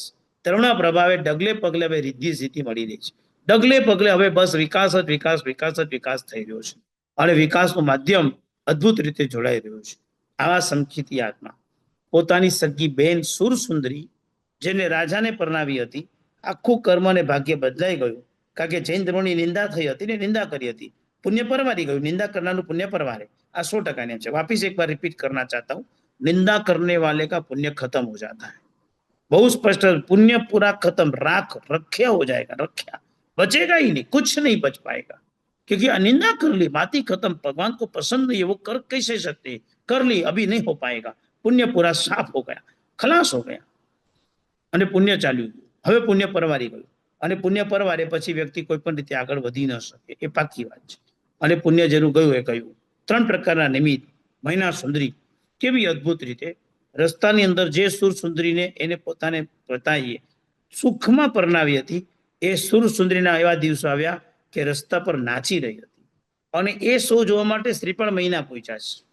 બહાર તો નીકળે ને સંસારમાં, ચલો આજે કઈક પ્રસંગ છે જોવા જઈએ. જોવા ગયા તો એની જે નાચે છે બેન, એટલે સુર સુંદરી છે. કારણ કે પિતાજી એક જ, રાણીબેન અલગ, અને એની દીકરી એટલે બેન તો બેન જ કહેવાય. પોતાની બેનને એને ઓળખી લીધી કે આ તો મારી બેન છે. ઓળખ્યા પછી કાંઈ નથી કર્યું. પોતાની ઓળખ આપીને સુરસુંદરી અને એના શ્રાવકને પોતાના ઘરે લઈ ગઈ છે.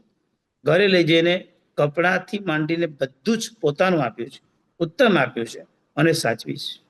પણ એક વખત પણ ટોન્ટ નથી માર્યો. એક વખત પણ ક્યાં ગયો તારો બીજો ધર્મ, ક્યાં ગયો તારો શિવ ધર્મ, ત્યારે તમારું અપમાન કર્યું હતું, ત્યારે મને આમ તે જોયું હતું, તું તો રાજાને પરણી હતી, ચાલુ રાજ દરબારમાં તને પ્રેમ થયો હતો, ક્યાં ગયું? કશું જ નહીં, એક અક્ષર નહીં. સમકીતી આત્મા ક્યારેય કશું કોઈને સંભળાવતો નથી, એના ભાવમાં જ ન. સમકીતી આત્મા ક્યારેય આ બધા સંસારના આવા વિચિત્ર ભૂમિકામાં હોય જ નહીં. આ સંભળાવી દેવું, ના ટોન્ટ માર્યો, ના મેનું માર્યું, ના ટાણું માર્યું, નેવર. સમકીતી આત્માને આ બધું ન ફાવે. ભક્તિ કરે છે. મારી બેન છે ને, આખી તો બેનની ભક્તિ કરે છે. આપ નહીં માનો, બેનની ભક્તિ થતી થતી જોઈને બેન સામેથી બોલે છે, મહિના તું અને તારું ધર્મ ખરેખર બહુ ઉત્તમ અને સાચો છે. તારી દ્રઢતા અદભુત છે. હું હારી ગઈ બેન. મહિના કે છે આવું બોલવાનું જ ન હોય બેન, એમાં શું હારી ગઈ? નહીં બેન, જે તે પરિસ્થિતિ અને જે આજની પરિસ્થિતિ આટલું થવા છતાં, આટલું મેં તારી સાથે ગુનો કરવા છતાં, આટલી રીતે તારું અપમાન કરવા છતાં તું આટલા પ્રેમથી મને એક પણ પ્રકારના રોકટોક વિના, કેટલો ટાઈમ લિમિટ બાંધ્યા વિના તું મને આટલા 32 શાક અને ગરમ રોટલી જો તું જમાડી શકે, એટલે એ જમાનો છે બેન હોય. આ તારો ઉપકાર નહીં ભૂલી શકાય. સમકીતી આત્મા દરેકના હૃદયમાં સ્થાન પામે. સમકીતી આત્મા દરેકના હૃદયમાં અંદર ભવે. આ સમકીતી આત્મા છે. સમકીતી આત્માને સુપાત્ર દાન બહુ જ ગમે, જબરદસ્ત ગમે. કલ્પના ન કરી શકેલું સુપાત્ર દાન ગમે. પણ યાદ રાખજો, સમકીત અને બોધિ વચ્ચે બહુ મોટો ફરક છે. આમ તમને બધું સરખું જ લાગશે, સમકીત બોલો કે બોધિ બોલો, કારણ કે સ્પષ્ટીકરણ જ ન હોય. છતાં સમકીત જુદું છે અને બોધિ જુદી છે. બોધિ એ ઘણી આગળ છે. સમ્યક દર્શન શ્રદ્ધાના સ્તર પર છે. બોધિ એ બુદ્ધિના એટલે કે જ્ઞાનના સ્તર પર છે. તો સંમતે લદ્દે ચિંતામણી કપ્પાય વબ્બહીએ પાવંતી અવિજ્ઞાનમ જીવા ઐરા મરમ ઢાળ. ભગવાન, તમારી પાસેથી સમકીત એકવાર મળી ગયું પછી કોઈ ચિંતા જ નથી. કેમ કે પછી તો મોક્ષ જ થવાનો. અને એવા કેટલાય જેવો તો આવી રીતે ખાલી સમકીત પામીને મોક્ષમાં ચાલ્યા ગયા છે. પણ એની નીચેની ગાથામાં લખ્યું છે, ય સંતો માયસ બત્તી પર નિબ્બરે ન હિય એન. પછી શું માંગ્યું? તા દેવ દિજ્જ બોહી, મને બોધી આપ. જય એમાં બી 4 વસ્તુ દુષ્પ્રાપ્ય જે માંગી, દુઃખ કહો કમકો સમય મરણમ ચ બોહી લાભો. તમે જોઈ લો, તમે લોક સૂત્રમાં બી આપણે બધા જ બોલીએ છીએ, કિત્યવંદી મયા જે લોક સૂત્રમાં સીધા આરુગ્ય, પછી શું શબ્દ છે? બોધી લાભ, બોહી લાભ. તમે અહીંયા અરિયંચાનમ સૂત્રમાં આવી જાઓ, આપણે કયા કારણસર કૌશક છે? સત્કાર વત્તી આય, સન્માન વત્તી આય, પછી શું લખ્યું છે? બોહી લાભ વત્તી આય. ભગવાન સંકિત તો મળી જાય, પણ સંકિત પછી બોધિ, એની સંપ્રાપ્તિ પણ બહુ જ મહત્વની છે. બોધિની સંપ્રાપ્તિ એટલે સાચો બોધ, વૈશિષ્ટ્ય બોધ, દીપ બોધ, સુંદર બોધ. અને બોધની જો પ્રાપ્તિ થાય ને તો આ બધું જ સફળતાનું કિરણ બની શકે. એ બોધની પ્રાપ્તિ માટે આ બધી ભૂમિકા છે. મહિના સમ્યક્તિની બૌદ્ધની પણ ભૂમિકા હતી. એની જે બુદ્ધિનું સ્તર હતું, બોધિની સંપ્રાપ્તિ સુધીનું હતું. અને એટલા માટે જ એ ઘરની અંદર કશું પણ ક્લેશ કંકાસનું વાતાવરણ થવા દેતી નથી. અનેક વખત રાજા પોતે રજવાડીએ નીકળ્યો છે. રાજા રજવાડીએ નીકળે ત્યારે તો કેવી ઠાટમાટ હોય. ઠાટમાટથી નીકળ્યો છે રાજા, અને જે નગરમાં મહિના છે તે જ નગરની અંદર રાજ દરબારમાં ઠાટમાટ સાથે પોતે નીકળ્યો છે. કેવું હોય? દેવગુરુ પ્રત્યેનો એમને પોતાનો અનન્ય રાગ અને અત્યંત રાગ હોય. જે સમકીતી આત્મા હોય એ કેવો હોય? તો કે દેવગુરુ પ્રત્યે અત્યંત રાગ હોય અને અનન્ય રાગ. ફરીથી એકવાર મેં રિપીટ કરના ચાહતા હું. समकीत आत्मा केवो तो कि देव गुरु प्रत्ये अत्यंत राग वाला और अनन्य राग वाला. अत्यंत अनन्य बे प्रकारना राग. अत्यंत राग कोने कहेवाय? तो कि अत्यंत राग એટલે દેવ ગુરુ ધર્મ ખૂબ ગમે, બહુ રાગ. મને મારા પ્રભુ વિના ન ચાલે, મને પ્રભુ બહુ ગમે છે, મને પ્રભુ બહુ ગમે, પ્રભુ વિના નહીં, બસ પ્રભુ તું ही મારા પ્રભુ મને બહુ ગમે, મારા ધર્મ કરનારા લોકો મને બહુ ગમે, મને ધર્મ બહુ ગમે, મને સુપાત્ર દાન બહુ ગમે, મહાત્માને ઓરાવું મને બહુ ગમે. સંકીર્તનના લક્ષણ છે જીનેશ્વર દેવની ભક્તિ, સુપાત્ર દાન, આચાર પાલન, જીનવાણીનું શ્રવણ, આ બધા સંકીર્તી આત્માના લક્ષણ છે. અને આ લક્ષણમાં જે સેટ થઈ જાય ને એ જીતી ગયો. આ સંકીર્તી આત્મા એટલો અદભુત સફળ હોય, એને ગમે એ કરે, એ દોડીને કરે, તનતોડ મહેનત કરે, કારણ કે એનો બેસ્ટ વિષય હોય, આ ઇન્ટરેસ્ટિંગ વિષય હોય, એટલે કરવાની એને બહુ મજા આવે. સુપાત્ર દાન કરવાનો કેવો હતો? આદિનાથ પરમાત્માનો પહેલો ભાવ ધન સાર્થવા. કેવું સુપાત્ર દાન કર્યું છે ધન સાધના ભાવમાં? આમ પહેલો દિવસ અને ઘી તપેલું ભરીને ઘી આમ વરાવ્યું છે, અને વરાવતા વરાવતા આદિનાથ પરમાત્માએ સમ્યક દર્શનની પ્રાપ્તિ કરી છે. આ સંકિત દર્શન, આની પ્રાપ્તિ એ સંકિત દર્શન છે. કેવો છે સંગમ? મમ્મી મને ખીર ખવડાવ અને ખવડાવ. બાજુના ઘરમાંથી દૂધ અને ચોખા લાવીને ખીર બનાવીને નજર ન લાગે માં બાજુવાળાના ઘરે જતી રહી, અને ત્યારે સંગમને વિચાર આવે છે સુપાત્ર દાન કરીને કોઈના પાત્રમાં જો વરાવું તો કેવો લાભ મળે. અને મા સામે બરાબર મુનિ મહાત્મા દેખાય છે. માસક સમાજના તપસ્વી હતા. આખી થાળી આખી ખીર ભરેલી થાળી વરાવી દીધી. અને મહાત્મા ગયા પછી 7 ડગલા મૂકવા જાય છે, અને મહાત્મા ગયા પછી આખી આમ આંગળીથી આમ ચાટતા હોય. અને એ સમયનું દ્રશ્ય જોઈને માં કે છે, કેવો છે તું, કેટલી ભૂખ છે તું, કે આ બધું તું ખાઈ ગયો છતાં બી થાળીઓ ચાટે છે. ત્યારે પણ ખુલાસો નથી કરતો, મેં નથી ખાધું. મહાત્માને વરવાનો લાભ શું કલ્પના થઈ શકે? આ સુપાત્રતા, આ સુપાત્રતા. અને આ સુપાત્ર દાનની આવી અનુભૂતિ સમ્યકથી આત્મામાં આવે. શ્રણિક રાજા અને યજુ છે સુલસા શ્રાવિકા, બંનેના સંકેતમાં એટલો ફરક છે. અત્યંત રાગ એટલે શ્રણિક, અનન્ય રાગ એટલે કહી શકાય કે જે સુલસા શ્રાવિકા. કેવો અત્યંત રાગ છે! રત્નકમલ વેચવા માટે નેપાળથી આવ્યા છે. છેલ્નારાને કીધું લઈ લો ને મારા માટે 1,00,000 સોના પર. શું કરે રત્નકમલ? તો કે શિયાળામાં ગરમી આપે, ગરમીની સિઝનમાં ઠંડક આપે, ચોમાસામાં વરસાદથી રક્ષણ કરે, અને અગ્નિમાં નાખે તો ધોવાઈને બહાર આવે. પાણી નહીં, અગ્નિથી કામ ચલાવે, અગ્નિથી ધોવાઈ જાય. આવી રત્નકમલ 1,00,000 સોના બોલ, હા નથી લઈ. ચેલના કે છે પ્લીઝ નો, આટલી ન કહેવાય, આપણું ગજુ નથી, આવું આપણે ન લઈ શકીએ.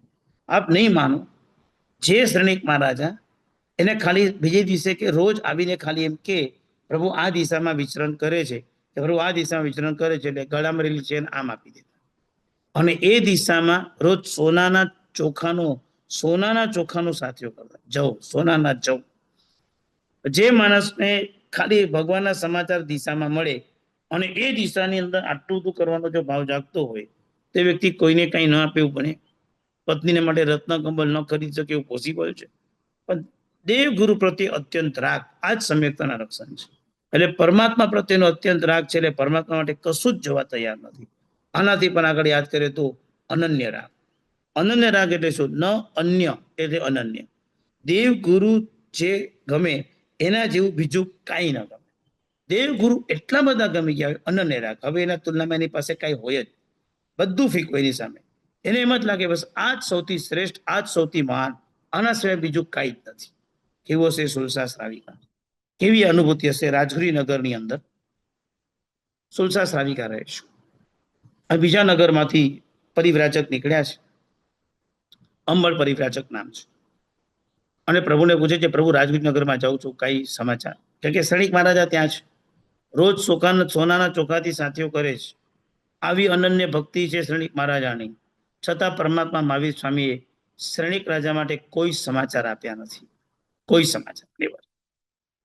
અને એમ કે છે કે ત્યાં આગળ સુલસા નામની એક શ્રાવિકા રહે છે, બસ એને મારા ધર્મલાભ કે છે. પ્રભુએ સુલસા શ્રાવિકાને ધર્મલાભ મોકલાવ્યા.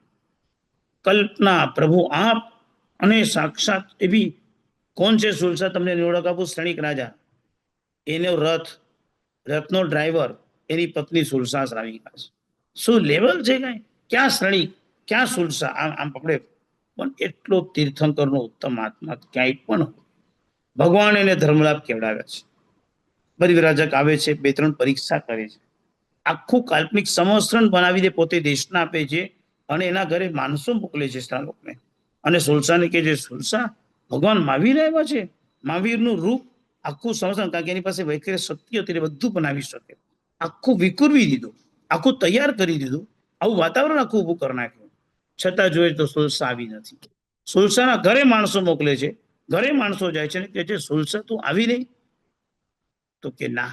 તો કે ભગવાન આવ્યા જ મહાવીર, તું કેમ ના આવી? તો કે આ કોઈ ઠક ભગત છે, ભગવાન નથી. જો ભગવાન આવ્યા હોત તો મારા રૂવાટા ખડા થયા હોત. રૂવાટા ખડા થતા નથી. 100% આ સાચો પ્રભુ નથી, આ કોઈ નકલી વ્યક્તિ આવી ગયો છે.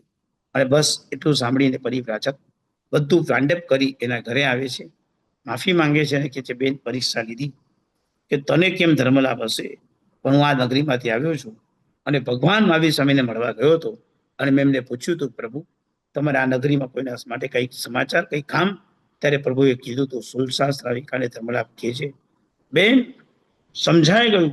હજુ આટલું બોલે ત્યાં તો જે સુલસા નાચી છે, જે નાચી છે, બંગડીઓ તૂટી ગઈ છે, કપડા અસ્તવ્યસ્ત થઈ ગયા છે, માથામાંથી બક્કલો નીકળી ગયા છે, પિનઅપ નીકળી ગયું છે, બધું જ. અને એટલી જે રાજીની રેડ થઈ છે, રોમ રોમ વિકસ્વર થઈ ગયા છે. પ્રભુએ મને ધર્મલાભ આપ્યા, પ્રભુએ મને ધર્મલાભ આપ્યા.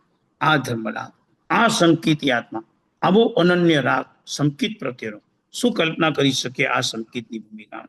અને એટલા માટે સંકિત સપ્તતિકામાં લખ્યું છે, સંકિત આત્મા સંસારમાં રહે નહીં, અને રહે તો રંગાય નહીં.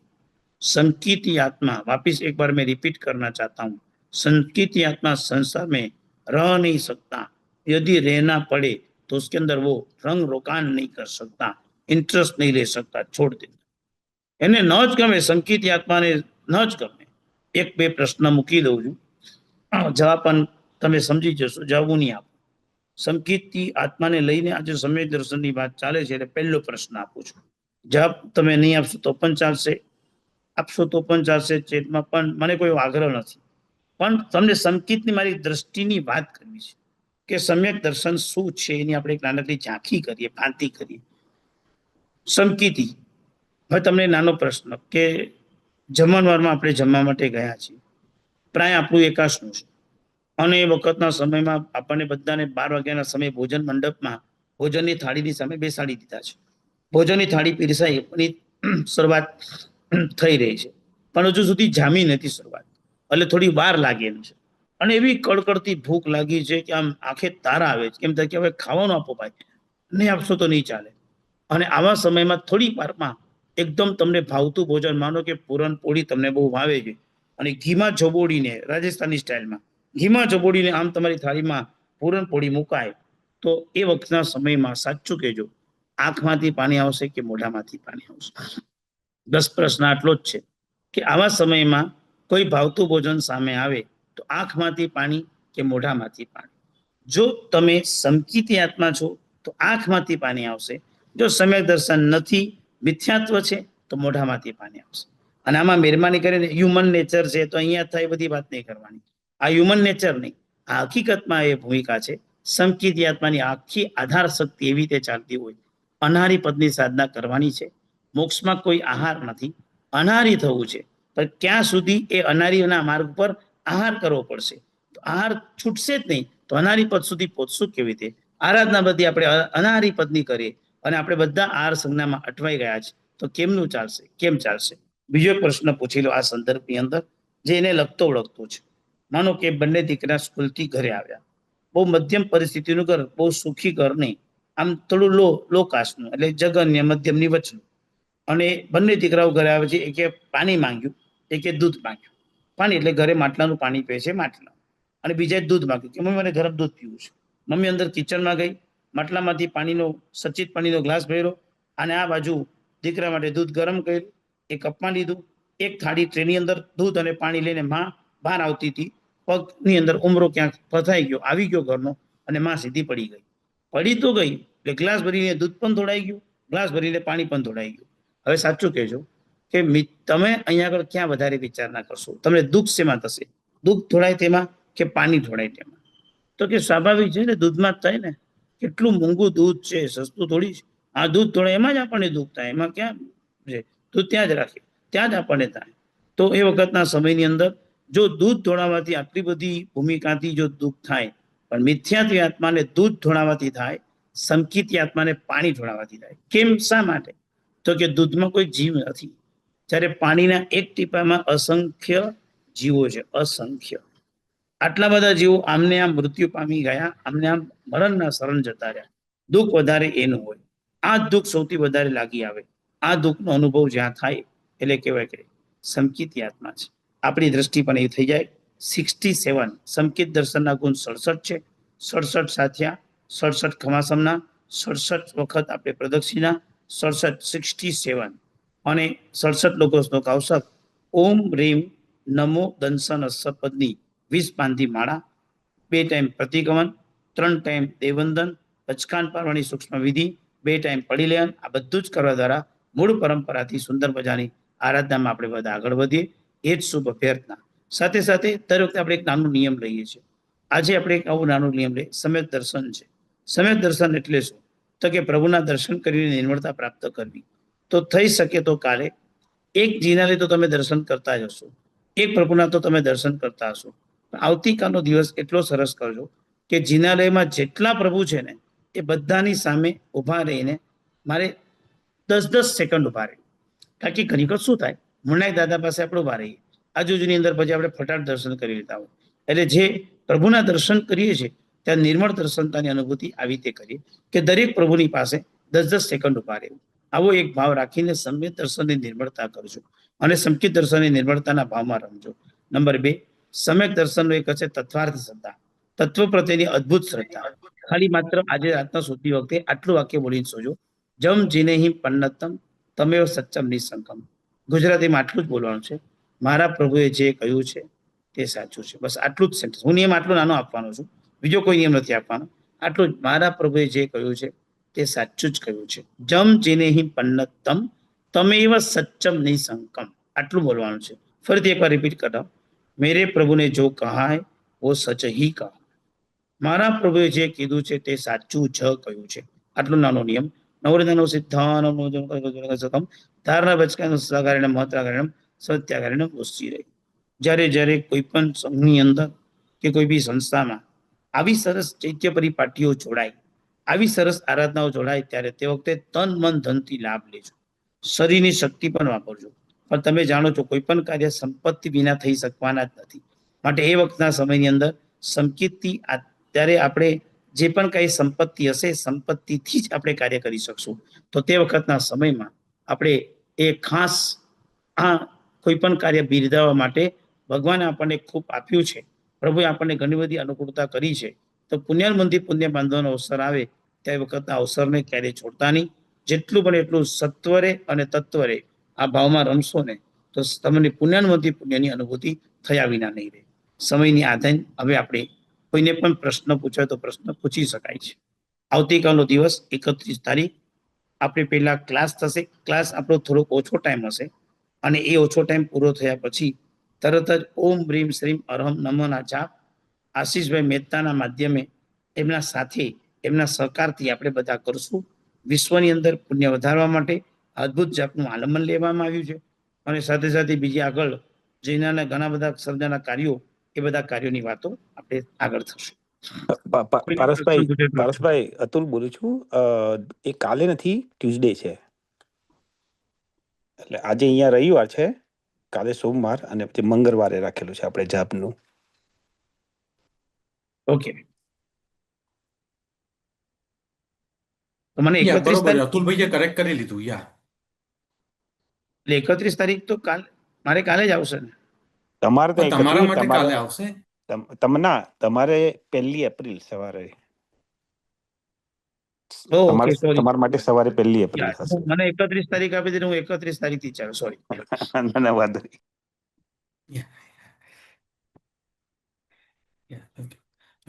દિમેનભાઈ, આપણે ડોનેશનની સ્લાઇડ મૂકશો?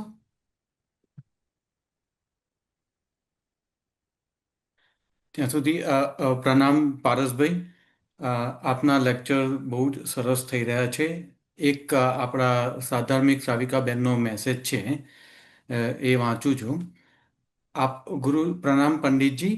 આપના વ્યાખ્યાનથી મળેલ સમજણ અને અમને આંતરિક જાગૃતિ તરફ લઈ જતી અને જીવનને નવી દિશા આપે તેવી પ્રેરણા આપે છે. પ્રણામ. જય જિનેન્દ્ર. અને બીજું કે અમે લોકો યુટ્યુબના કાઉન્ટ્સ બી રોજ ચેક કરીએ છીએ. તો આપણો ગોલ એવો હતો કે એક દિવસ આગળના દિવસથી લેક્ચર શરૂઆત કરીએ તો બીજા દિવસે એકચ્યુઅલ જ્યારે આપણો આંબેલની હોળીનો દિવસ હોય તો લોકો એનો બધા લાભ લઈ શકે. અને મેં આજે બધા કાઉન્ટ ટેલી કર્યા તો ઓલમોસ્ટ રોજે રોજ લગભગ 150 થી 200 એવરેજ આપણા વ્યાખ્યાનનો અમે જે યુટ્યુબ ચેનલ ઉપર રેકોર્ડ કરીએ છીએ તેનો બધા લાભ લે છે. તો આપને બી ખૂબ ખૂબ અનુમોદના પંડિતજી. પ્રભુનો કૃપા, પ્રભુની કૃપા, આપણું કઈ નથી. આ બધું પ્રભુની કૃપાથી. Yeah, Pranam. So to all, ખૂબ અનુમોદના to all Labharthis and for their generous donations. I'm reading their names. Rakesh Jain from South Carolina, Rasik and Kalpana Gandhi, New York. એક સદગ્રસ્ત from Miami, Florida, Chicago, Virginia. Bina Pradeep Shah from Dallas, Texas. Darsnaben and Dilipbhai from Florida. એમણે જાપનો બી લાભ લીધેલ છે. રીતાબેન દિનેશભાઈ ઝવેરી ન્યુયોર્કથી, Kishorbhai and Rashmiben from ચિકાગો અને બીજા એક સદગ્રસ્ત Santa Clara California. એ ઉપરાંત વિપુલભાઈ અને રેશમાબેન ફ્રોમ ચિકાગો, એમનું બી $201 ડોનેશન આવેલ છે. તો બધા સંઘના મેમ્બર્સને ખૂબ ખૂબ અનુમોદના. એ સિવાય જો હજી અમે ગ્લોબલ પીસ જાપ માટે ડોનર્સની જરૂર છે, જો કોઈને લાભ લેવાની વિનંતી હોય તો કાં તો જતીન શાહ 7039267451 કાં તો કલ્પનાબેન ગાંધીને તમે કોન્ટેક્ટ કરી શકો છો. પ્રણામ. જય જિનેન્દ્ર.